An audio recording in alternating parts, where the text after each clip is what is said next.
Hello, my dear friends. How are you? I hope you all are fine. Welcome to my channel, Law Scholars and Legal Issues. I am Advocate Vanita. I am presenting here again with another important topic of Indian Contact Act. In the last previous of classes of Indian Contact Act, we have already discussed about the introduction. हमने उसमें introductory class कर ली थी और अब जो है आज का जो लेक्चर हमारा डेफिनेशंस पर होगा, पर मैं इतना डिटेल डिस्कशन नहीं करवाऊंगी क्योंकि हरियाणा जुडिशरी की सीट्स आ चुकी हैं। तो हमारी कोशिश रहेगी कि बेयर लैंग्वेज को ही हम फोकस करें क्योंकि प्री का जो एग्जाम होता है वो मोस्टली बेयर एक्ट से ही आता है।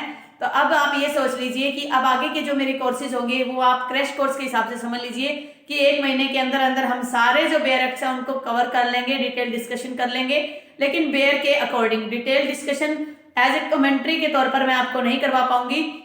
लेकिन हरियाणा जुडिशरी के हिसाब से और राजस्थान जुडिशरी का भी एग्जाम आने वाला है तो उसके हिसाब से हमारे एक पद दो काज हो जाएंगे। एक तारीख के अंदर हम दोनों एग्जाम अच्छे से दे पाएंगे और हम फुल फ्लैश तैयारी भी कर लेंगे। जब प्री का एग्जाम हो जाएगा उसके बाद हम थोड़ा सा डिटेल डिस्कशन मेंस के पॉइंट ऑफ व्यू से करेंगे। जो जो मेन इंपॉर्टेंट टॉपिक्स जो हैं वो मेंस में आते हैं। चलो आज का लेक्चर हम स्टार्ट करते हैं। An agreement is made by parties but the contract is made by law. जैसे कि हम लास्ट क्लासेस में डिस्कस कर चुके हैं कि जब एग्रीमेंट होता है तो एग्रीमेंट के लिए दो पार्टीज होना जरूरी होता है, लेकिन जब वो कॉन्ट्रैक्ट बनेगा तो देयर इज़ एन एनफोर्सिबिलिटी, तो उसके लिए एक एनफोर्सिबिलिटी भी होती है। जब तक वो एनफोर्सिबिलिटी नहीं होगा तो वो कॉन्ट्रैक्ट नहीं बनेगा। इसलिए ये कहा गया कि एक एग्रीमेंट जो है वो दो पार्टीज़ के द्वारा बनाया जाता है, लेकिन जो कॉन्ट्रैक्ट है वो लॉ के द्वारा बनाया जाता है। लॉ ही डिसाइड करता है कि what is the enforceability of that agreement. अगर हम 2H को देखते हैं कॉन्ट्रैक्ट एक्ट की डेफिनेशन को, 2H provides that an agreement enforceable by law is a contract, कि जो एग्रीमेंट एनफोर्स करा जाएगा लॉ के द्वारा उसे ही कॉन्ट्रैक्ट बोला जाता है। इसका मतलब है कि promise is made by parties and can be legally binding on them, कि जो प्रॉमिस किया गया है वो पार्टीज के द्वारा किया जाएगा और जब उसके ऊपर लीगल बाउंडेशन होगी, कुछ लीगल सेंस में कुछ टर्म्स और कंडीशंस होंगी, उसके बाद ही आप उसे जो है वो कॉन्ट्रैक्ट मानोगे। इसके बाद अगर हम फर्दर सेक्शन 37 को देखते हैं तो वो ये कहता है कि section 37 lays that the parties are legally bound to perform. अगर मान लो पार्टीज ने कोई एग्रीमेंट कर लिया और रिस्पेक्टिव प्रोमिस भी कर लिए गए और लीगली बाउंडिंग भी हो गया है, तो यहाँ पर पार्टीज की ड्यूटी है कि बाउंड है पार्टीज, यहाँ पर क्या होगी, बाउंड होगी और उसे जो है अपने जो भी प्रोमिस किए गए उसको परफॉर्म करने ही पढ़ेंगे। तो आप ये मान के चलिए कि पार्टीज यहाँ पे परफॉर्म भी करेगी। इट यूजेस द टर्म, क्या टर्म्स यूजेस कर रहा है ये, it uses the term that the parties must perform और tender to perform their promises if not excused by law. कहता है कि पार्टी को मस्ट परफॉर्म, जो उसे परफॉर्म करना ही पड़ेगा, और टेंडर टू परफॉर्म या आगे परफॉर्म करने के लिए उसको मजबूर किया जाएगा उनके प्रोमिस को, if not excuse by law, अगर लॉ ने कोई ऐसा प्रोविज़न नहीं डाला जिसमें उनको एक्सक्यूज मिलता हो तो उनको जो है आगे वो परफॉर्म भी करना ही पड़ेगा। उसके बाद अगली टर्म हम देख लेते हैं क्या है। जो ये क्वेश्चन की कई बार क्या है कि क्वेश्चन पूछे जाते हैं मेंस में इस प्रकार से लाइंस देके कि an agreement is made by parties but the contract is made by the law. Contract law द्वारा बनता है और एग्रीमेंट पार्टीज द्वारा बनता है। तो आप इसे कैसे डिफाइन करोगे, मेंस का जब क्वेश्चन बनेगा तो आप उसमें क्या है 2H की डेफिनेशन भी डाल दोगे, 37 भी डाल दोगे। उसके बाद आगे हम देख लेते हैं क्या कुछ है। Every contract is an agreement, contract जो है वो एक एग्रीमेंट ही होता है, बट हर एक एग्रीमेंट जो है वो कॉन्ट्रैक्ट नहीं है। जो भी कॉन्ट्रैक्ट बनता है वो कुछ ना कुछ पहले एग्रीमेंट किया जाएगा, उस एग्रीमेंट में एनफोर्सिबिलिटी बाय लॉ होगा तभी वो कॉन्ट्रैक्ट बनेगा। तो ये तो नॉर्मल सी चीज़ है कि मान लो हमारे पास ये पूरा का पूरा दायरा है एग्रीमेंट का और जो कॉन्ट्रैक्ट है ये ग्रीन कलर का जो दायरा है ये कॉन्ट्रैक्ट का। तो ये जो कॉन्ट्रैक्ट है ये इस एग्रीमेंट का पार्ट तो है, बट ये एग्रीमेंट है, ये कॉन्ट्रैक्ट का पार्ट नहीं है। तो इसी तरीके से हम इसको लेके चलेंगे कि जो an agreement enforceable by law वो कॉन्ट्रैक्ट बन जाता है।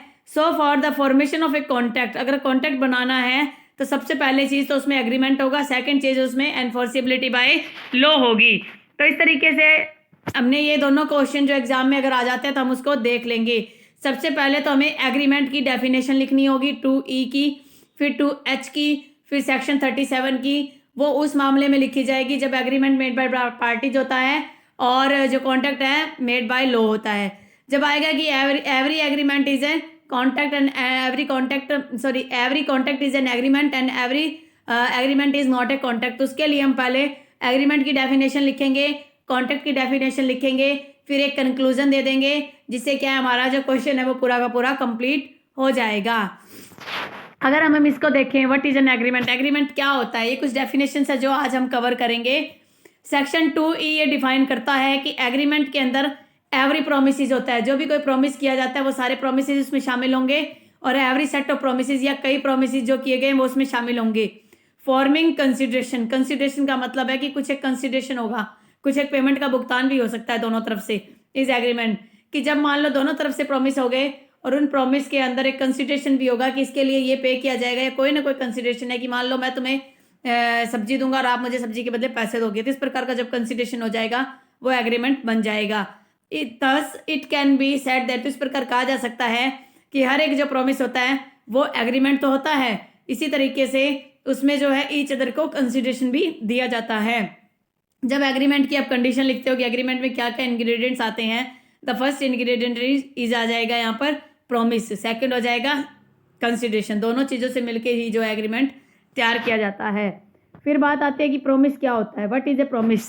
सेक्शन 2 भी जो है वो प्रॉमिस की डेफिनेशन देता है। प्रॉमिस ये कहता है कि ए प्रपोजल, प्रपोजल को आप ऑफर भी कह सकते हो, इंग्लिश लॉ में प्रपोजल को ऑफर बोला जाता है। ए proposal one accepted become a promise, मान लो मैंने आपको प्रपोजल भेजा कि मैंने अपनी गाड़ी को जो है 5 लाख में बेचना है और आगे से आप 5 लाख में उसे खरीदने के लिए एक्सेप्ट कर लेते हो, तो उस मामले में वो क्या बन जाएगा, प्रॉमिस बन जाएगा। जब प्रपोजल प्लस एक्सेप्टेंस हो जाता है तो वो प्रॉमिस की फॉर्म ले लेता है। ये डेफिनेशन दी गई है 2B के अंदर। फिर बात आती है what is a proposal, proposal क्या होता है। सेक्शन 2A ये डिफाइन करता है one person signifies here means communication, कि जब एक व्यक्ति कम्युनिकेट करता है, बातचीत करता है किसी दूसरे से, अनदर व्यक्ति से, हिज विलिंगनेस, अपनी इच्छा का, कि टू डू, कि वो इस काम को करेगा या अब्सटेन, उस काम को करने से रोकेगा किसी चीज़ को, with a view to obtaining the assent, जिससे कि दूसरे की हमें असेंट मिल जाए, दूसरे की हमें परमिशन मिल जाए, टू सच एक्ट और अब्सटिनेंस, जो एक्ट हमने करना है या जो करना नहीं है, नेगेटिव और पॉजिटिव दोनों सेंस में लिया जाता है, तो फिर वहाँ पर एक प्रपोजल बन जाएगा। कि मैंने मान लो किसी व्यक्ति को कुछ चीज़ देने के लिए कहा, उसने उस चीज़ को एक्सेप्ट कर लिया, तो वो एक्ट हो गया, डू हो गया। फिर अब्सटेन की बात आता है कि रोकना, किसी चीज़ को रोकने की बात आती है कि मैं आपको एक प्रपोजल दे रहा हूँ, मैं आपको जो है एक कम्युनिकेशन आपके साथ कर रहा हूँ कि आप जो है वो प्रॉपर्टी नहीं खरीदोगे, उस मामले में वो प्रॉपर्टी खरीदने की बात नहीं करता। तो इस मामले में जब दोनों में एक दोनों में एक कम्युनिकेशन हो जाता है बीच में, तो वो क्या बन जाता है, प्रपोजल बन जाता है। अगर हम प्रपोजल की रिक्वायरमेंट्स देखें तो प्रपोजल की रिक्वायरमेंट्स होती है, सबसे पहली चीज़ है इसमें 2 पर्सन्स होने चाहिए। When an agreement is made by, जब कोई भी एग्रीमेंट बनता है उसमें 2 पार्टीज होती हैं। फिर उसमें कम्युनिकेशन होना चाहिए, ऐसा नहीं कि 2 पार्टी है, एक ए है और एक बी है, जब ए ने बी को कोई साइनिफाइड ही नहीं है, कम्युनिकेट ही नहीं हुआ उन दोनों के बीच में, तो प्रपोजल नहीं बन सकता। थर्ड चीज़ आएगी कि जो कम्युनिकेशन होता है वो कम्युनिकेशन इस बेस पे होना चाहिए कि विलिंगनेस हो, विलिंगनेस का मतलब है उनकी कंसेंट होनी चाहिए, consent must be free consent होनी चाहिए, तो ये इसमें कंसेप्ट आ जाएगा। उसके बाद अगर हम बात करें कि जो विलिंगनेस होती है शुड बी टू डू, या तो किसी काम को करने की इच्छा है या किसी काम को ना करने की इच्छा है। This confirms agreement can be negative और पॉजिटिव, इस प्रकार का जो एग्रीमेंट होता है दैट कैन बी नेगेटिव कि ये काम आपने नहीं करना, दैट कैन बी पॉजिटिव कि ये आप काम करोगे। तो ये हो गया हमारा विलिंगनेस की बात।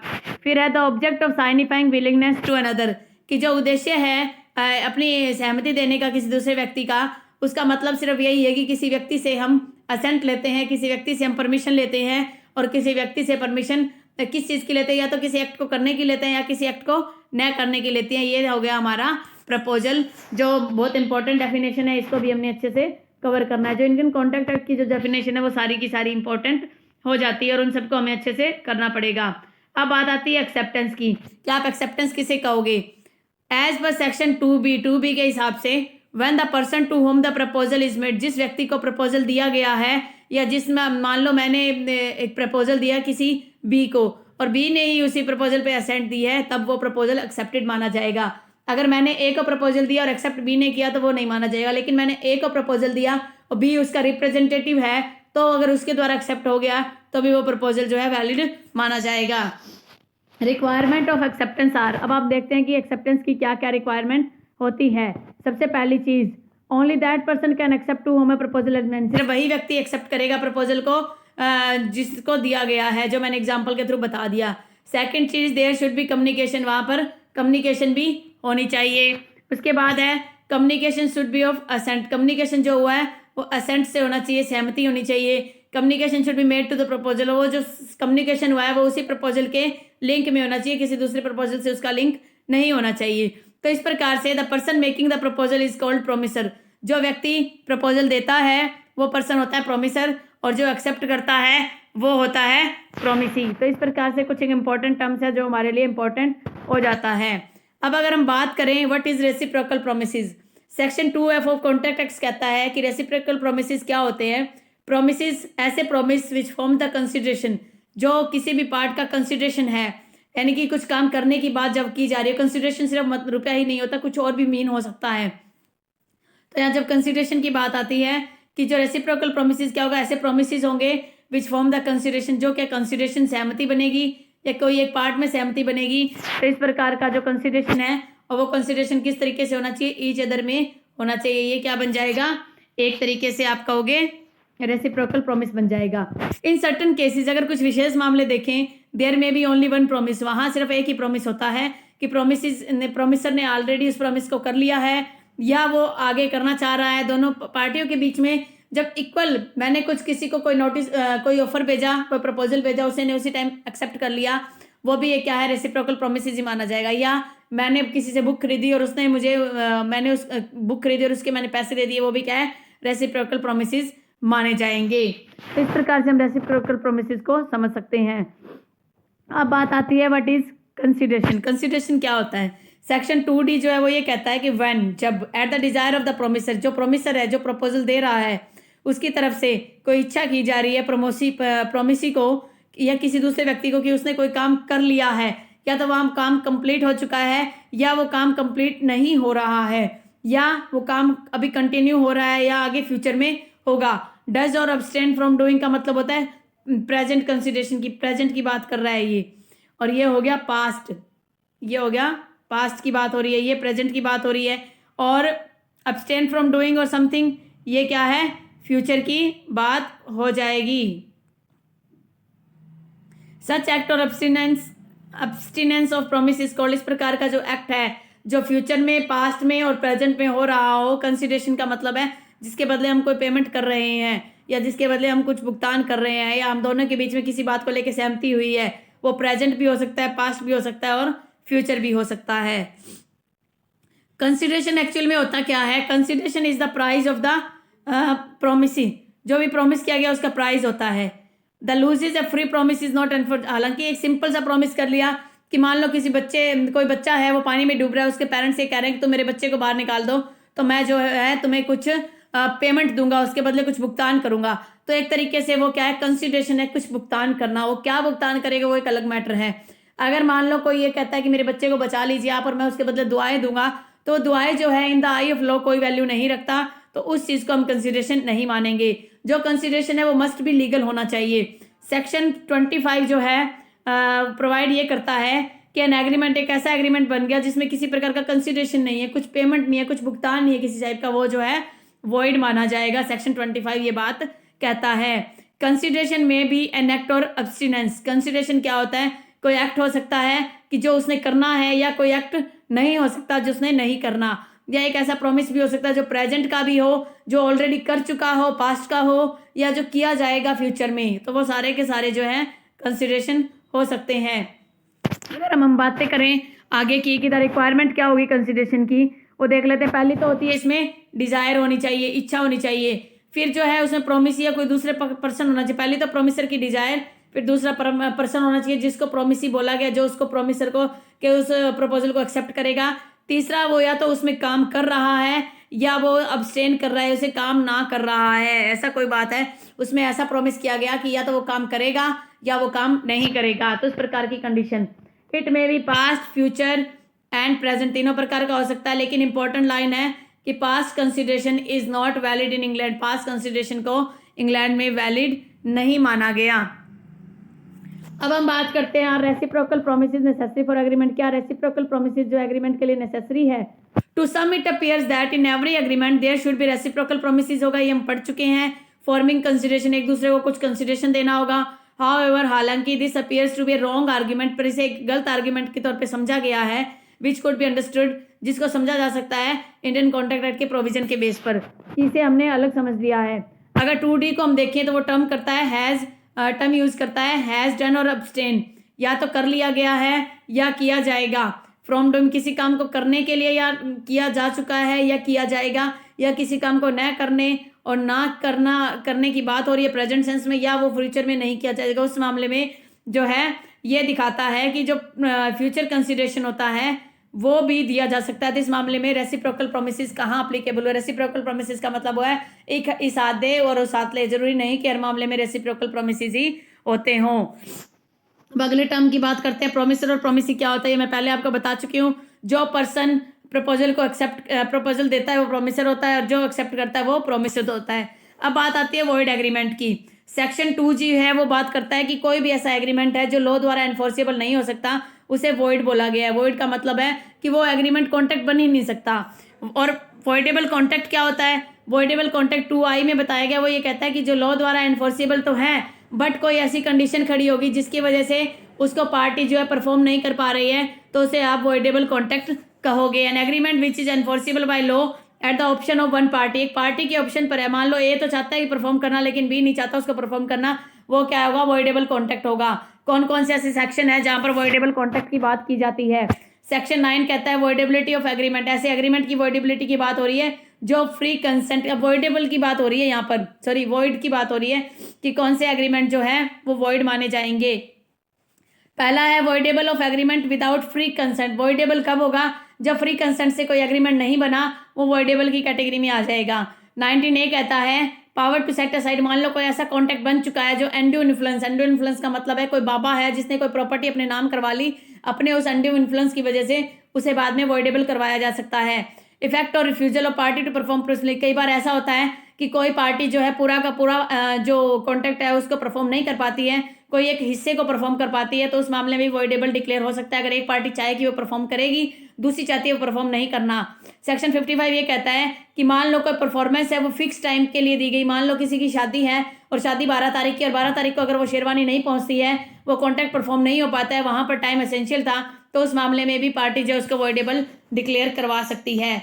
अब बात आता है कि एक ऐसा कॉन्ट्रैक्ट भी होता है जो सब्सिक्वेंट वॉइड बन सकता है। स्टार्टिंग में कॉन्ट्रैक्ट कभी भी वॉइड नहीं होता, आप माइंड में रखना, वॉइड कॉन्ट्रैक्ट कभी नहीं होता, वॉइड एग्रीमेंट होता है। लेकिन कॉन्ट्रैक्ट जो है बाद में सब्सिक्वेंटली जो है वो वॉइड बन सकता है। किस मामले में? 2J ये कहता है कि एक कॉन्ट्रैक्ट है विच सीजेस टू बी एनफोर्सेबल, जिसे आप एनफोर्स नहीं करवा सकते, वो फर्दर जो है वॉइड बन सकता है। जैसे मान लो कोरोना के टाइम में किसी व्यक्ति ने कहा कि वो जो है 10 दिन बाद जो है आपको पार्सल दे देगा, लेकिन वो किसी वजह से नहीं दे पाता, उस मामले में क्या है, वो इम्पॉसिबल है 10 दिनों में पार्सल देना, तो वहां पर सब्सिक्वेंट वॉइड बन जाएगा, उसमें किसी प्रकार का कोई जो है लाइबिलिटी अराइज नहीं होगी किसी की। अब बात आती है वॉइड। वॉइड किस प्रकार के वॉइड होते हैं? एक होता है एग्रीमेंट वॉइड होता है जो इनिशियली वॉइड होगा, जो स्टार्टिंग में ही वॉइड है उसको आप कॉन्ट्रैक्ट नहीं बना सकते। एक होता है कॉन्ट्रैक्ट जो बाद में वॉइड बनता है।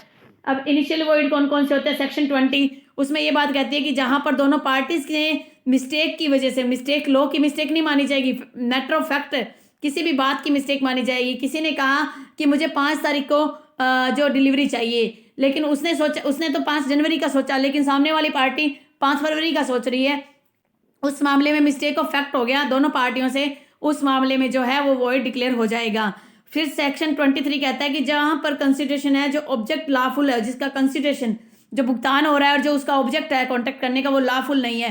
जैसे कोई व्यक्ति कहता है कि तुम मेरे जो है ब्रदर का मर्डर करो और मैं उसके लिए तुम्हें जो है पेमेंट करूंगा, एक एग्रीमेंट बना लिया, लेकिन ये एग्रीमेंट क्या लॉफुल नहीं है, उसमें कंसिडरेशन है जो भुगतान किया जा रहा है, पेमेंट है, वो किसी इलीगल एक्ट के लिए किया जा रहा है, तो वो वॉइड माना जाएगा।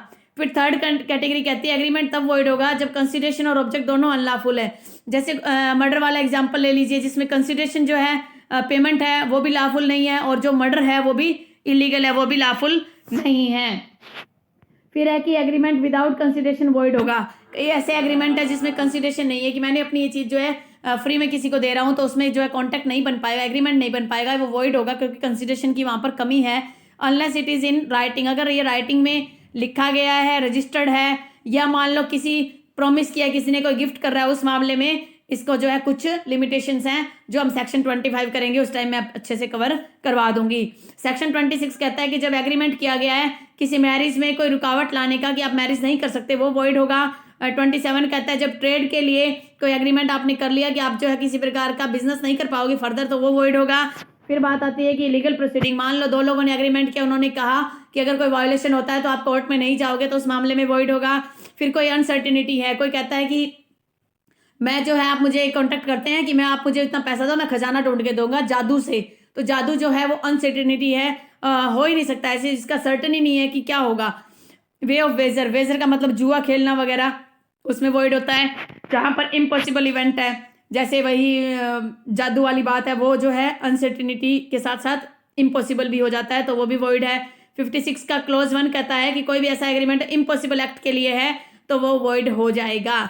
इसके बाद अगर हम देखें तो सब्सिक्वेंटली वॉइड कौन कौन सी कंडीशन में होता है। सेक्शन 52 का क्लोज 2 कहता है कि जब कोई कॉन्ट्रैक्ट जो है बाद में ऐसी कंडीशन आ गई, स्टार्टिंग में तो वो वॉइड नहीं था, स्टार्टिंग में सब कंडीशन फुलफिल थी, फ्री कंसेंट थी, कंपिटेंसी थी पार्टीज के बीच में, लेकिन बाद में कोई ऐसी कंडीशन आ गई, ऐसी प्रॉब्लम आ गई कि वो डिलीवरी नहीं हो सकती, या मान लो जिस मकान की सेल की बात की गई उस मकान को आग लग गई, या कोई गोदाम की बात की गई उस गोदाम में दिक्कत आ गई, तो उस मामले में वो वॉइड माना जाएगा, सब्सिक्वेंट वॉइड हुआ है। तो इस मामले में कॉन्ट्रैक्ट एक्ट से रिलेटेड जो इंपॉर्टेंट टर्म्स थी वो मैं आपको डिस्कस करवा चुकी हूँ। इससे बाहर जो है डेफिनेशंस में कुछ नहीं आएगा, ये मैंने सिर्फ फास्टली करवाया, आपको टू द बेयर लैंग्वेज के अकॉर्डिंग करवाया। इसको डिटेल डिस्कशन जो है हम जैसे जैसे प्रोविजन आएगा उसके हिसाब से करेंगे, लेकिन हरियाणा जुडिशरी का एग्जाम पास आ रहा है तो अब जो है मैं डिटेल डिस्कशन आपको नहीं करवाऊंगी। अभी मेरी कोशिश रहेगी कि मैं हर एक सब्जेक्ट का क्रैश कोर्स जिसे आप कह सकते हो, बेयर लैंग्वेज को सिर्फ करवाऊंगी, बेयर एक्ट रिविजन्स करवाऊंगी लगातार 1 महीने तक, जिससे जो भी कंपटीशन की तैयारी कर रहा है उसको जो हेल्पफुल हो जाएगा। आई होप आपने आज का वीडियो एंजॉय किया होगा। अगर आपको किसी प्रकार का डाउट है तो आप मुझे कमेंट कर सकते हैं, जैसे ही मुझे टाइम मिलेगा मैं आपको उसका आंसर अवश्य दूंगी। और आप रिवीजन करते रहिए, because revision is the key to success. अब जैसे ही जुडिशरी के एग्जाम पास आ रहे हैं तो आपको उसमें जितनी ज्यादा रिवीजन आप करोगे, प्रीवियस ईयर्स के टेस्ट पेपर जितना आप सोल्व करके देखोगे, ऑब्जेक्टिव जितने भी टेस्ट आप दे पाओगे, उसी के हिसाब से आपकी तैयारी अच्छे से हो पाएगी। कोरोना के इस काल में आप अपने फैमिली मेंबर्स, अपने नेबरहुड का ध्यान रखिए। Stay home, stay safe, stay healthy. Thank you for watching. Have a nice day.